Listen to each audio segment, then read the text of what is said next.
Hi, good morning, good afternoon, depending upon wherever you are. Welcome to this knowledge lab and the discussions on women entrepreneurship through renewable energy technologies. So, I am Parimita Mohanty. I am working as a program manager, renewable energy in United Nations Environment Program at its regional office for Asia Pacific based in Bangkok. And I have my colleague, Ms. Fiza Farhan, who is the independent expert on renewable energy, having years of experiences on women entrepreneurship, and she is also a part of the UN Secretary General High Level Panel on Women Economic Empowerment. So both Fiza and myself will take you through our journey, our experiences, and learnings from the ground on women entrepreneurship through renewable energy technologies. So with this, I will start the presentations and I'll share my screen. Um, and I hope all of you can see it.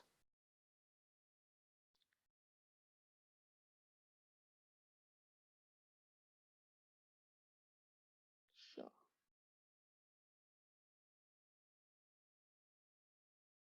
Okay. So as I mentioned to you, today Fiza and myself, we will cover on sustainable and scalable women entrepreneurship programs in renewable energy. You can see these photos, all those photos, whatever we have put it here. And it must have given you different impressions. Some of the photos have solar panel with goat behind it. Some of this is with a woman having a solar roof with drying of different kind of products. Some picture where community mobilizations or discussions are going on. Some picture where the mushroom growth is happening. So it's different kinds of livelihood options that in a village people or women try to build in. And all those different livelihood options can also be strengthened further through renewable energy. So that's what we are going to discuss today. The linkages between different livelihood options and renewable energy, and how can women entrepreneurship be developed around that. So before going into this, I just wanted to tell about what is the linkages that exist between gender equality, renewable energy, and climate adaptive capacity. So the linkages is extremely strong. Renewable energy can be placed as an enabler for climate resilient societies because renewable energy can create alternate climate resilient livelihoods. It will give some income generation opportunities for various communities in a village. At the same time, if you have some kind of disaster happens, for example, flood happen and the drinking water facilities are not there, then renewable energy based drinking water facility can be provided. Again, distributed renewable itself can be given in a disaster prone areas where disaster happens after or the post disaster. It can be given to the community for providing the basic amenities or services. It also produced and it also reduced the drudgery and the time saving and increased productivity. For example, let's say in a village, the women they go for firewood collections, for drinking water collections. But what will happen if those facilities are given at the village or at the doorstep of those households? And again, if those options are much cleaner and much efficient, then the women in the community will not only be able to save time, but they will also get more cleaner technologies which will save their health, which can save their time, and those time is something what they can use for some other purposes. So, and overall, with those renewable energy implementations, the socio-economic development and well-being of communities happen. So renewable energy can be considered as the core of a nexus that can be created between gender equality and climate adaptive capacities. And through that renewable energy, it's not only supporting the climate adaptive capacities, but it also creates lots of avenues for entrepreneurship. And as we know that particularly in the energy sector, there is a disproportionately affected women who are not able to access the same amount of facilities and services for creating entrepreneurship. That's why we are focusing much more on women's entrepreneurship. Now the question is, why women? Why we want to promote women entrepreneurship in renewables? Of course, one of the driver is the gender inequalities components needs to be reduced in the energy sectors. But besides that, beyond that, there are lots of advantages and opportunities that exist if we support women as an entrepreneur. And the examples are given here in this slide. As you know, in this region, in Southeast Asia region, lots of women are involved in agriculture as well as in various informal economy. So if we can involve those women and link their practices, agricultural practices and other informal practices with energy, and if they can sell those energy products or services for increasing the agricultural productivity or for other productions, then they can earn much more money. They can get lots of confidence in running those kind of enterprises. So it's not only generating income, but it also built their confidence. It also giving them a different kind of stature in the societies. So that's where we can see a better, resilient, inclusive societies. And that's why we are focusing much more on how can we give those avenues, those facilities, those enabling environments to the women for leading this ladder. And if we give them these avenues, these facilities, then as we know, they are the energy manager of their households. They manage things so well. And they also give lots of savings and reinvestments for their families' health, for the well-being of their families. And if they earn more through this renewable energy entrepreneurship, they will reinvest in their families and making their health better, making their well-being better. And they are also a kind of community champion. So if we create one woman as a role model, as a champion, they will keep on disseminating those good practices and create a cadre of women who can then promote these good practices and take the society forward. So these are some of the reasons why we thought that women entrepreneurship in renewables or through renewables will be a key to build back better, specifically after this post-COVID disaster.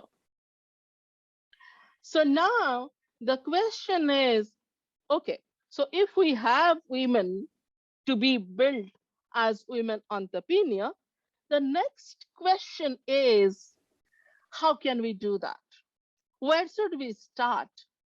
What is my starting point? So now the first point is we should have some integrated approach. We should create the entrepreneurship opportunities for women. And once we create that, We should know how can we sustain those businesses, how can we help women so that they can sustain their businesses, and how can they upscale those energy enterprises. Again, all those three things needs to be responded with number of questions. For example, create entrepreneurship opportunities. So what kind of entrepreneurship opportunities that we can explore? Where can we go? Who should we contact? Who should be interacted? Is there any standard process that we should follow while creating the entrepreneurship opportunities? So there are lots of things that needs to be answered, that needs to be thought through in order to create that entrepreneurship opportunities. And if we want to sustain that, scale it up, we have to have a robust process and design to be followed. That's what we are going to discuss today. But we will come to that a bit later. So these are the three things that we need to consider in any design of women energy entrepreneurship program. We need to create it, we need to sustain it, and we need to scale it up. And if we have to do all those things, who are those stakeholders that needs to be involved in the whole process? So variety of stakeholders needs to be involved. It's not one stakeholder's job. It's the multi-stakeholders involvement, ownership, interactions that needs to be ensured if we want to have a sustainable and scalable entrepreneurship program. So we have to involve service providers, practitioners, financing institutions, CSOs, CVOs, national and international agencies, national and subnational government. And we need to focus on few thematic areas. As I mentioned here, the enabling environment in terms of policies and plans. We need to have access to finance. We need to have market linkages, business development services. We need to involve women's leadership and agencies so that they understand the cross-sectoral linkages and the challenges that needs to be addressed. But overall, we need the communities for which the whole thing is going to be built up. So with all those different stakeholders, we need to consider the multidimensional angle and build the program. And it's a kind of hybrid approach. It's a bottom-up approach as well as some kind of top-down suggestions. So we apply all those things in one of our program, which is called Empower. Empower is a project which is jointly implemented by UNEP and UN Women, and it's funded by SIDA, the government of Sweden. And this is an ongoing program. And under this program, one of the components is actually renewable energy and women entrepreneurship. So we apply all those context, whatever I have mentioned, and of course we have also come out with the whole tools and methodology for creating women entrepreneurship, and we apply those and come out with few renewable energy based livelihoods and women entrepreneurship interventions. So this is the picture in Cambodia. So you can see few of these interventions here. So one intervention, probably I'll take you through these two interventions, whatever we have found in Cambodia. So if you see this picture on the right side, you can see that there are lots of, it's a kind of nursery, small nursery, where they're using the hydroponic technology and grow the seedling here or the sapling here. So that's something what you can see. When earlier or before the interventions, before creating this entrepreneur, so this lady on the right side is actually the individual women who grows this um, saplings, and these are the vegetable saplings, different kinds of, and then grow vegetables in her specified area. They were using kerosene or diesel gensets for irrigation purposes. And since the kerosene and diesel was not plentifully available and environmentally not sustainable, they were not able to expand their or this vegetable cultivation land. And this women wanted to be a micro entrepreneur. So when we went to the site, when we have interacted and created this baseline survey, we found that they are quite keen to expand their business, the vegetable selling, and they were looking for some kind of solutions around it. So of course, we did the whole baseline survey, which includes not only the interview with her, but with her family, with the community, or in the market to understand where the market linkages could be. And it's a whole set of information collections with different stakeholders. And then we carry out scoping studies, feasibility studies, techno-economic assessments, and find out that whatever would be the most appropriate interventions for her. And then we come out with the portable solar, the mobile solar irrigation facilities. It's a very small one, so that you don't need lots of investments. But this can change your business propositions. This is also portable, mobile, so you can take it actually to different parts of the different corners of land, and then irrigate those lands and expand the vegetable cultivation. It's solar, it's cleaner, so it's environment friendly. And then it's portable, it's very lightweight as well, so you don't have to carry something, so it's not putting lots of loads on you. So this is something what we have proposed here. And then once we interacted, there are around individual water pump demand of 35 to 80 women who have come forward, expressed their interest that they also want to be a kind of micro entrepreneur around it. So this is one example. So this is in Cambodia. We are currently implementing number of interventions. And as I said, it's not that everything will be extremely good and successful. We will definitely have lots of learnings and feedback, challenges, but that needs to be addressed, that needs to be captured, and needs to feed back into the policy and planning processes, so that we will learn, we will implement, and we will refine our processes continuously. Now coming to the next example in Cambodia. This is again a very interesting example.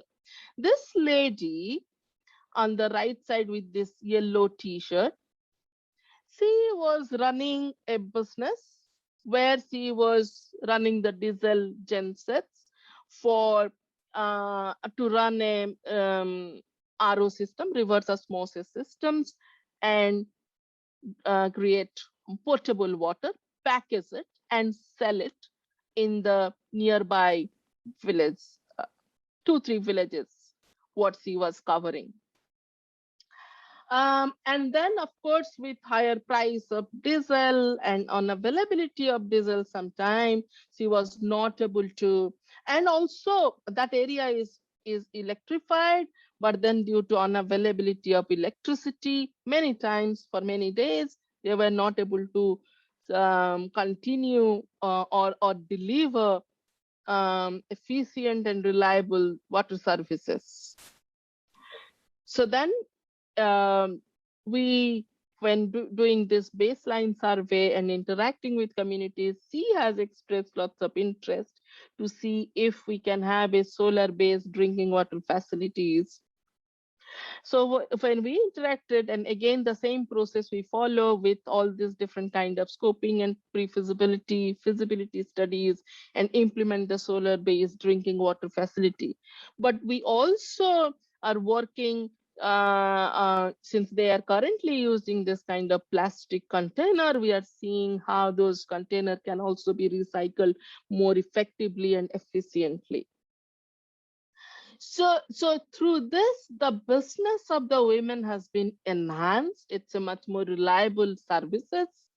It's available even if there is some kind of uh, flood or those kind of things happen. So it's much more reliable services. She now is able to cover to more number of villages with more number of direct beneficiaries. So her income has been increased. Sorry. And then she is now able to employ more number of women in her enterprise. So this is how the whole entrepreneurship have been built. So these are just two examples, whatever I have taken. We, of course, we have number of other kind of examples, livelihoods where renewable energy is used for supporting the existing livelihood options or the existing livelihood practices, whatever they have. But at the same time, we also have few renewable energy enterprises where women have come forward, they keep the renewable energy products and then sell it. Sell solar lights, solar lamps, solar home systems, and earning from that. Installing solar rooftop systems and getting the installations price for that. So those kind of services is also something what we have installed. So we have both these different type of enterprises established under Empower project. This is one example from Vietnam. So Cambodia, you can see lots of solar PV based solutions that have been proposed. But in Vietnam, what we found in the northern Vietnam, it's lots of drying options that have come out as one of the requirements for creating that market or capturing that market, let's say. So in that case, you can see on the left side of this picture, these are the rice noodles. So they were just drying it. And in certain cases, they just dry it in the open space. So there is a huge demand for solar drying. Similarly, they dry vegetables, they dry shrimps and those kind of things. And there is a huge demand for solar drying. And of course, there are also few demand for the solar PV. There is a ecotourism center where they want to create that a kind of clean energy based ecotourism center. So there are different kinds of livelihoods. There are different scale of enterprises that exist, and they have been asking for using renewable energy to increase their productivity, to reduce their time and drudgery, and to making the environment much more cleaner. So this is what we have also implemented in Vietnam. We have been implementing in Vietnam, and this is the example in Bangladesh. In Bangladesh, of course, in this particular area is a drought prone area. So we have thought of implementing solar irrigation facilities, providing water to number of farmers. But in addition to that, we also thought that there are some surplus amount of electricity that is available. So that surplus power of electricity can be used for some entrepreneurship development and enterprise development in order to make the whole business proposition more viable. So this is what we try to do in Bangladesh. So how the surplus power being used for revenue generation. So that's what we did. And then it's a goat farming, chicken farming, and you can see in the lower picture, it's just a constructions going on. It's a biofloc aquaculture, which is a newer kind of, not newer now, it has been hugely implemented in many parts of the region, but it's much more cleaner, environment friendly, and much more um, productivity wise, it's much more higher. So it give you lots of revenues. So those are the different options, whatever we have tried in Bangladesh. So now the point is, with all those different backgrounds or context, what we understood so far is renewable energy plays a significant role in energy transition. As we know, COP26 has just completed. COVID-19 has already shown lots of disaster, and we know that how important it is, or how important the role of renewable energy is in the whole energy transition business.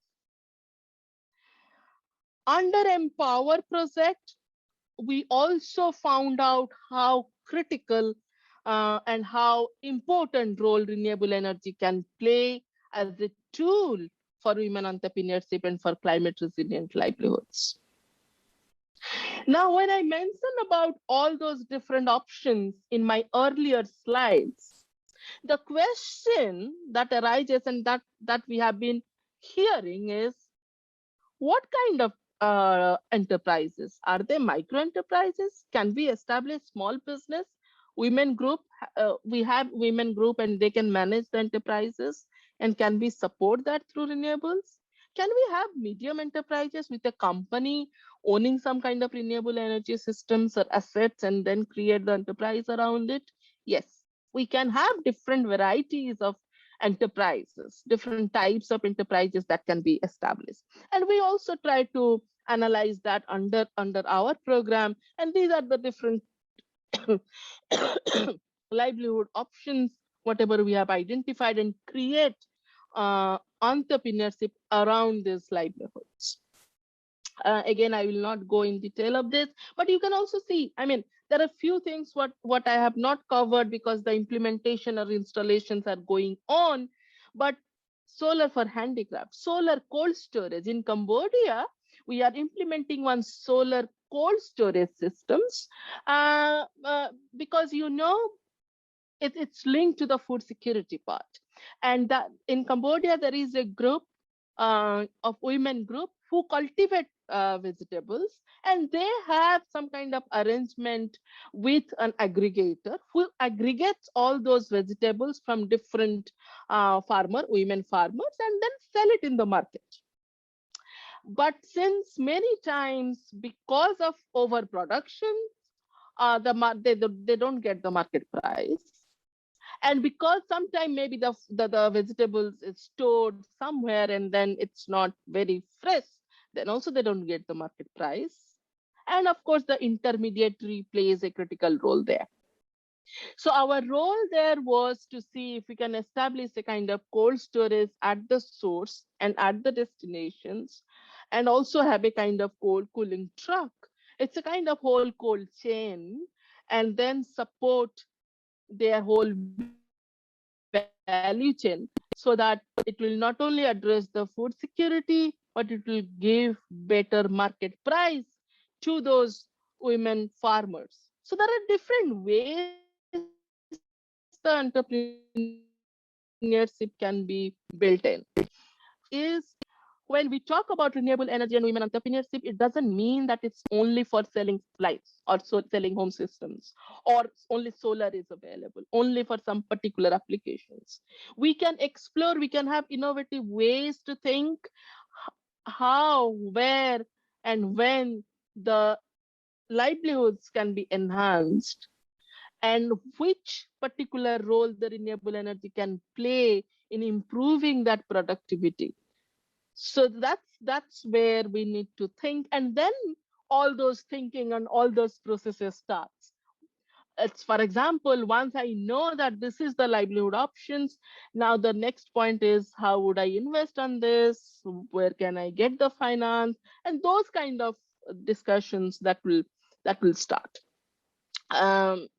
So with all those assessments, And while doing that, in these countries, we got huge demand from various stakeholders to handhold them on how systematically the design and implementation of this renewable and women entrepreneurship project can happen.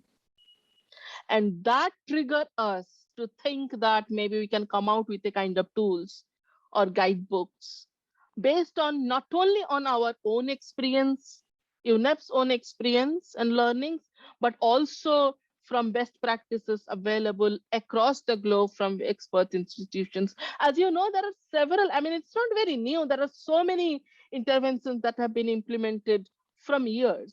So what we need to do is to see how can we move from a project mode into a program mode and what needs to be done in order to do that. And we believe that this kind of guidebooks, a systematic approach would definitely help countries, the subnational and the national governments to come out with much more systematic and robust design of renewable energy based women entrepreneurship program. And that triggers us to come out with the guidebook, what we have developed. And again, thank you to FISA for come out with and writing this guidebook along with our team. So as I mentioned, this guidebook has taken all those best practices, learnings across the globe, and the step-by-step approaches that we thought that would be important and should be considered. And then we also try to find out all those existing challenges, barriers, issues, and apply all those best practices, learnings, and come out with this guidebook. This guidebook is for whom? Specifically, in our view, this guidebook is for practitioners, for project developers who want to implement similar projects, or let's say women entrepreneurship through renewable energy projects on the ground. This will also be used by donors, by funders, because they would find out where and how sorry, they can support in through funding, and that would help them in their decision making and finding out where exactly they can put their efforts and resources in order to get the bigger impact. This guidebook is in the process of final publications. I mean, it's in the process of UNEP's own internal process of coming out with the publication, and we will come out with this guidebook officially, formally very soon, and we will share this guidebook in our own websites, as well as we will share it with various networks for a wider disseminations. Okay, so now, as I already mentioned to you, we have thought of two different types of enterprises. One is RE for enterprise, so where renewable energy is used for livelihood option, and RE as enterprise, where RE is used or selling of RE products and services. And this guidebook has captured both the options on how to design both this kind of enterprises. So the methodology that we followed for guidebook development, I have already actually mentioned about it, but very briefly I can touch upon this. So we did an extensive research on the women empowerment project that exists regionally, globally. We did extensive desk review on the literature and focus on the energy enterprises interventions that exist. We capture our own experiences and learnings from the Empower project.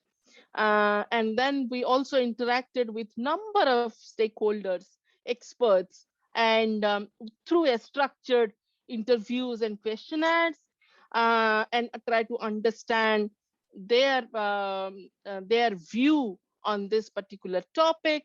We also have interacted with number of international development organizations with similar initiatives and projects, and what needs to be done to align well with those kind of interventions. And based on all those things, we come out with a 10 step-by-step approach for establishing renewable energy and Women Entrepreneurship Program.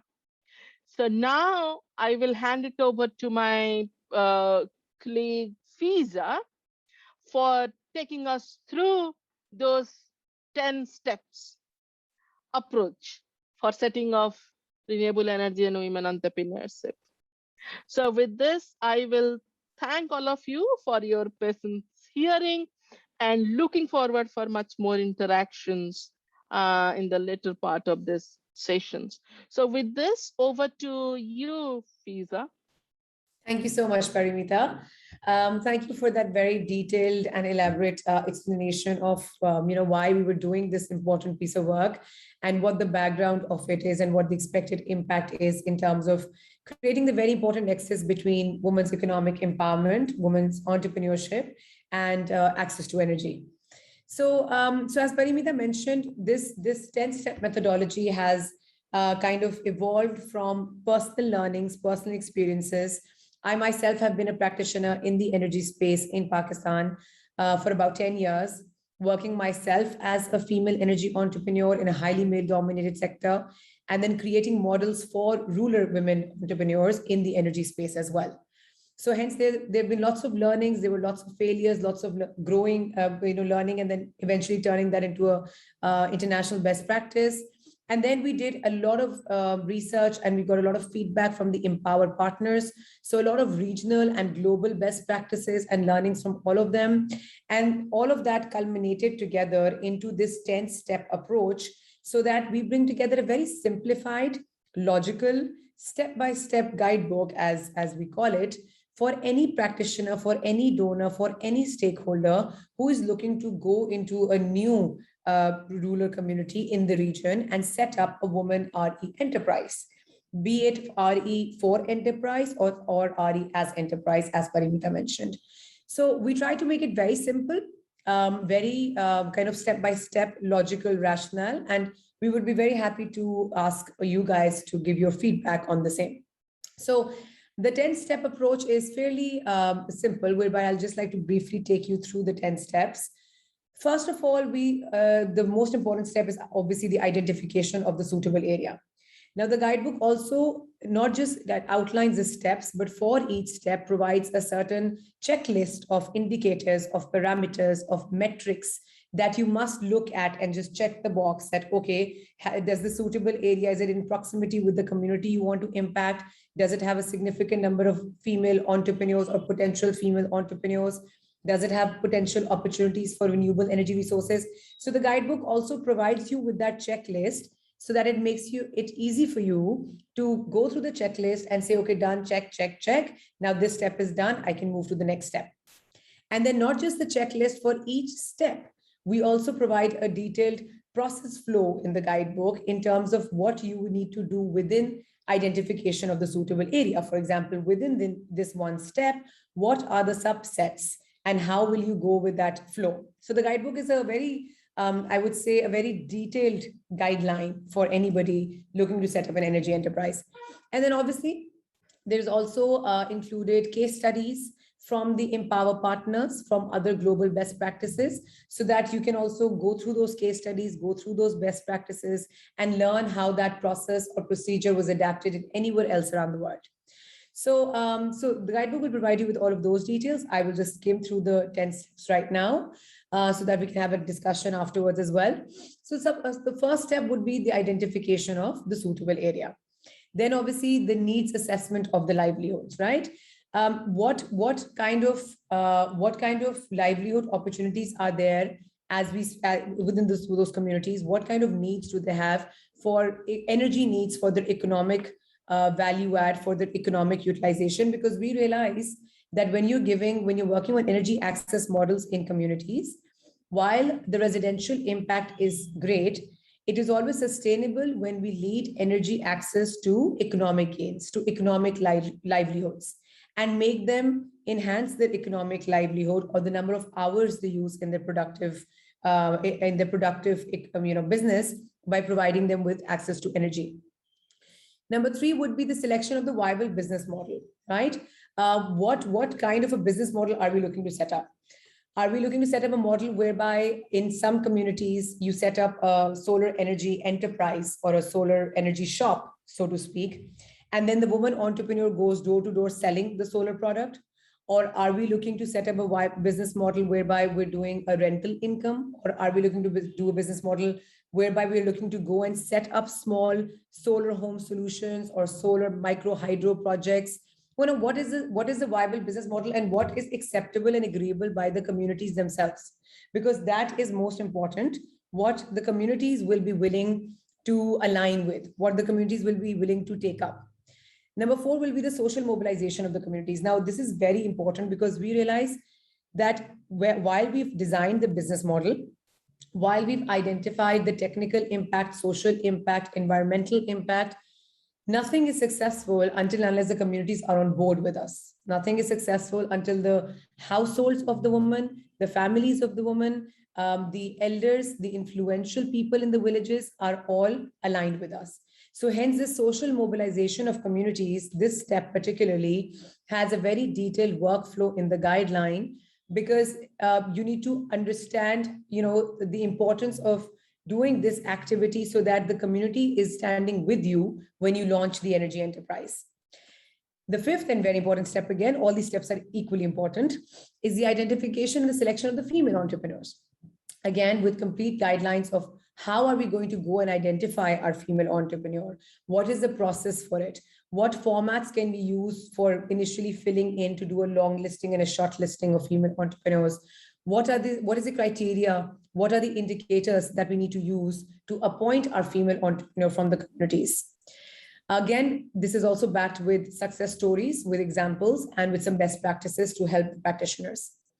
Number 6, the enterprise training, the technical and the non-technical training. Obviously, again, a very important feature, because once you've identified the female entrepreneur, it is critical to provide them with the necessary capacity building.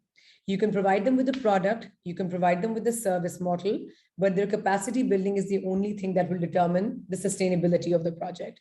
So this capacity building is again on both technical and non-technical grounds, including business education, basic numeracy skills, communication with customers, confidence building. Everything that is required in a certain cultural context is also included in this training manual. Then establishing the technical infrastructure.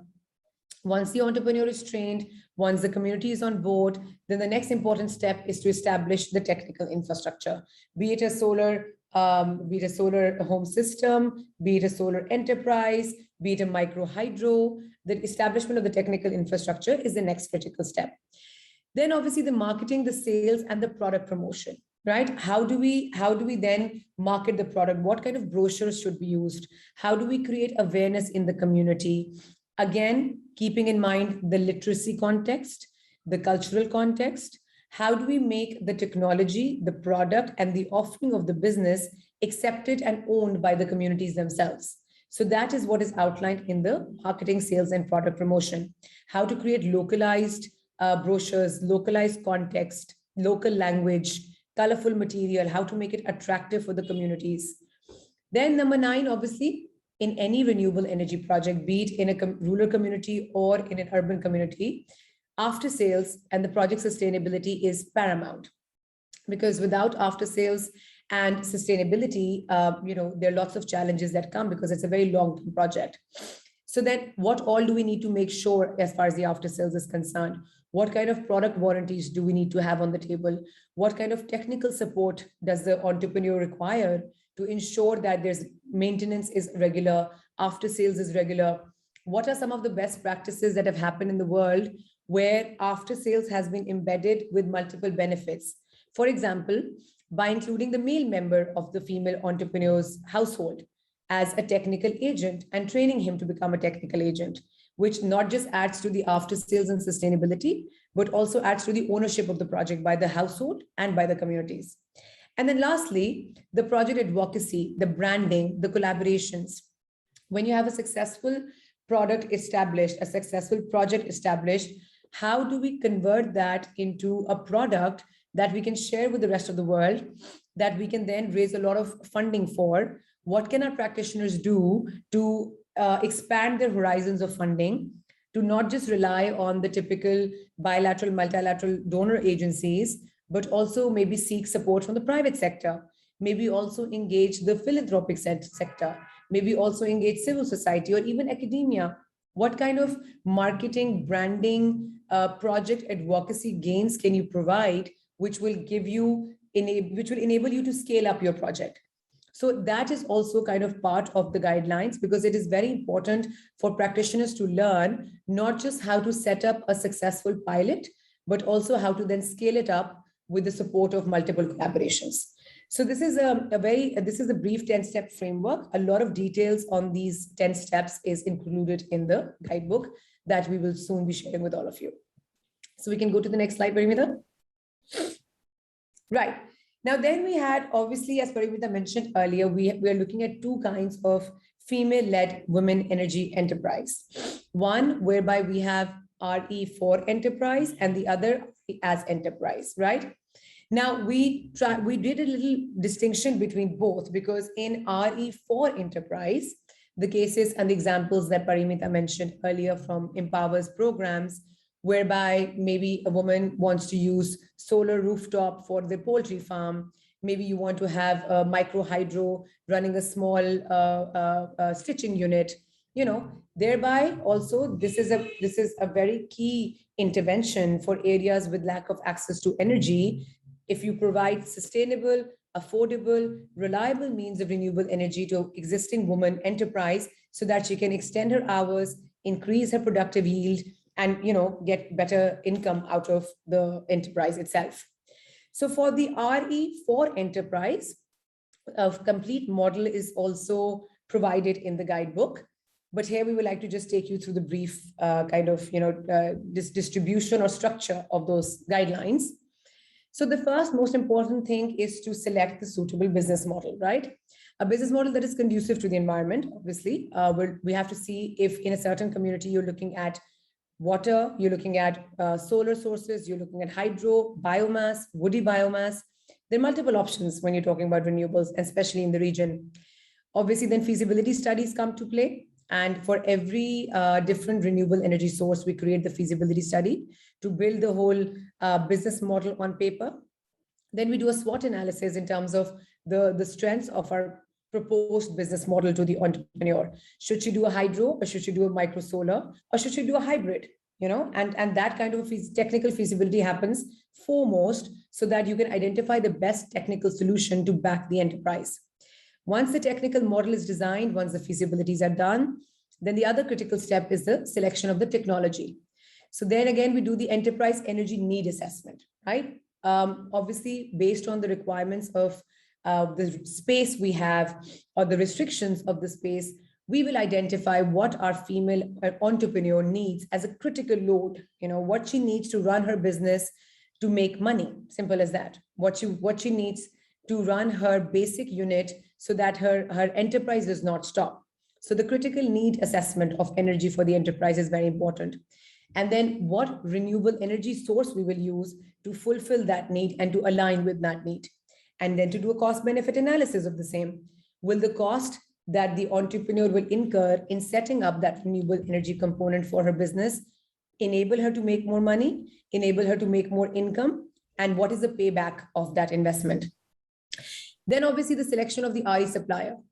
Now, typically our potential female entrepreneurs in rural communities would not have access to EPC suppliers, to high-end developers, and they usually in many regions get absorbed by low quality or B or C quality suppliers, which sell them the product in less money, and then within a year or two, it completely depletes. So it is within the guideline, because it's our job to ensure that the selection of the RE supplier is done with utmost credentials. The performance of the technology is checked, the capacity of the solution, the cost of the solution, the payback of the capital cost, the warranties, the customer service, what is the after sales like? And then some other supporting factors as well in terms of identification of key partners. Do we need any permissions to set up a certain solar system within an enterprise in a community model? Do we need local permissions, or can the entrepreneur just set up a rural energy enterprise for herself? And then obviously the marketing and publicity of the RE-based enterprise. This is again something that we need to teach our female entrepreneurs, that when you have an RE-led enterprise, that is in itself a platform for marketing, for advocacy, for building goodwill, that you're a green entrepreneur, you're a renewable energy entrepreneur, and that also helps you in making good business. That also helps you in becoming energy efficient, environmentally friendly, and you should sell that as a core part of your product, that you are an environmentally friendly, environmentally conscious business entity. So these were a few components, and then a lot of detail on these components, again, with the flow charts, with the checklists, and with the best practices are included in the guidebook.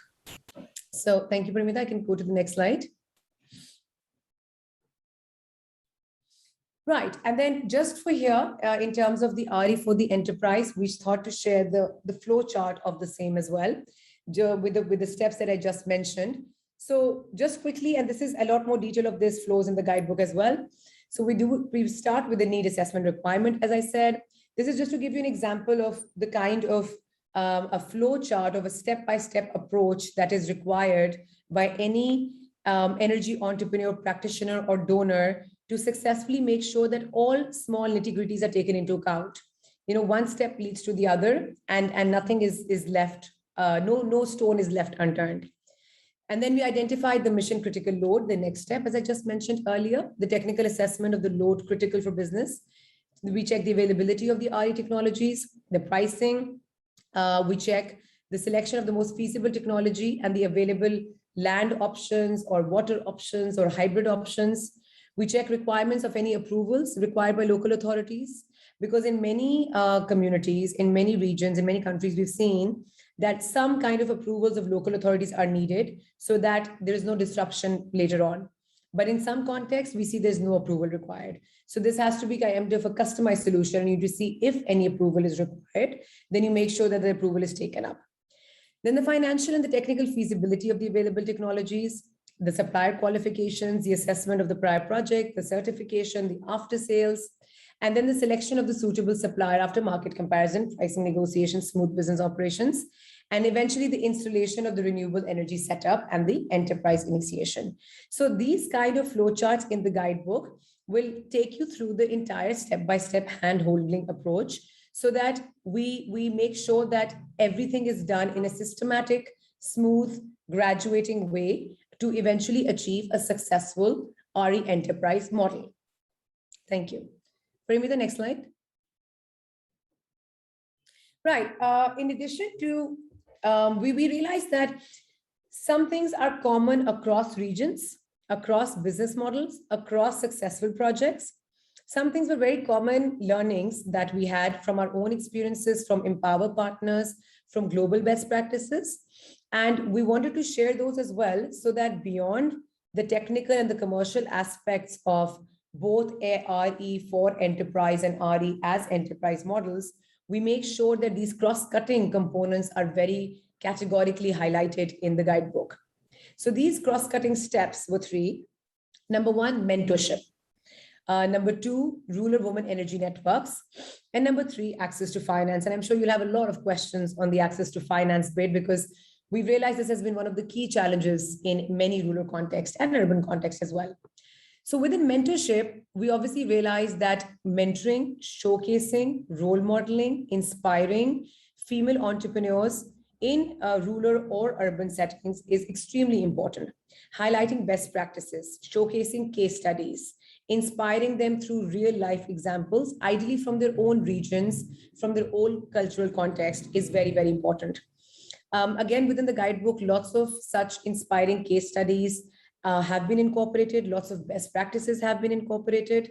But going forward as well, mentorship has to be a continuous embedded part in any program, because human to human interface, inspiration is a very useful tool, right? And then the second component was the rural women energy networks. How we can work on bringing females in the region together from the rural context and the urban context, though they can learn from each other. They can create a collective knowledge sharing pool where they can learn from each other's best practices, they can learn from each other's failures, And not just that, but they can also create a collective voice and agency for future, for future initiatives, for future policy making, etc. So rural energy networks was also identified as one of the key success factors in enabling any successful rural energy enterprise. And then the third would be access to finance. We realized that access to finance conventionally comes from multiple donor sources, multiple grant funding mechanisms, investment loans. Some countries have in the region have successfully launched green financing loans as well. But one key success story that enabled us to learn from, and something that I practice in my 10 years of practitioner experience as well, was to expand our horizon of financing through going to CSR agencies, to philanthropic organizations, to individuals, to private sector organizations as well, because energy access and provision of energy access has become a challenge for many stakeholders, not just the donors anymore. So we have also detailed a lot of ideas for potential entrepreneurs and practitioners to expand their horizon of accessing finance so that they can not only launch successful pilots, but also then scale them up and kind of eliminate this, years old challenge of access to finance for female energy entrepreneurs. So these were some of the key technical components within the guidebook that I wanted to share. Is Parimita here? I can't see the slides on my screen anymore. I think she's got disconnected. Oh, sorry, she's connected again. She's connected again? Yeah, I think she got disconnected.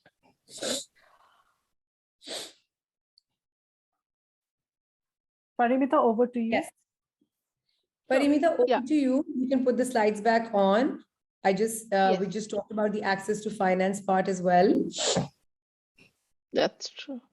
Yeah. Can you see the screen? Yes. Okay, sure. So yes, no, I just finished off by giving some details about the 3 cross-cutting steps. And again, further details of these 3 steps are included in the guidebook. I believe this is the last slide of our presentation, Parimita. Yes, that's true. Correct. So thank you, everybody.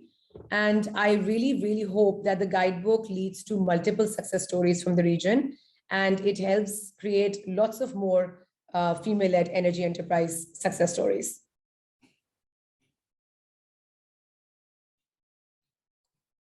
Yes, so with this, we will stop.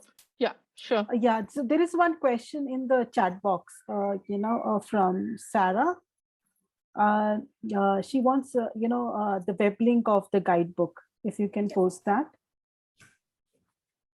So thank you, Prabjot. Actually, as I mentioned earlier, this guidebook is in the process of our publication, and thus it would be available, let's say, by early January or mid-January. So once it is available, we will definitely share within our networks, in our websites, and also we can share with this network. So surely.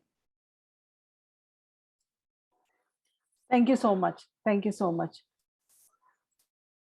So with this, we come to close of this session. And we thank Fiza and Parimita for this very interesting and engaging session. And we hope that all our audience have also found it very interesting. Thank you so much for joining. Thank you, everyone, and good evening.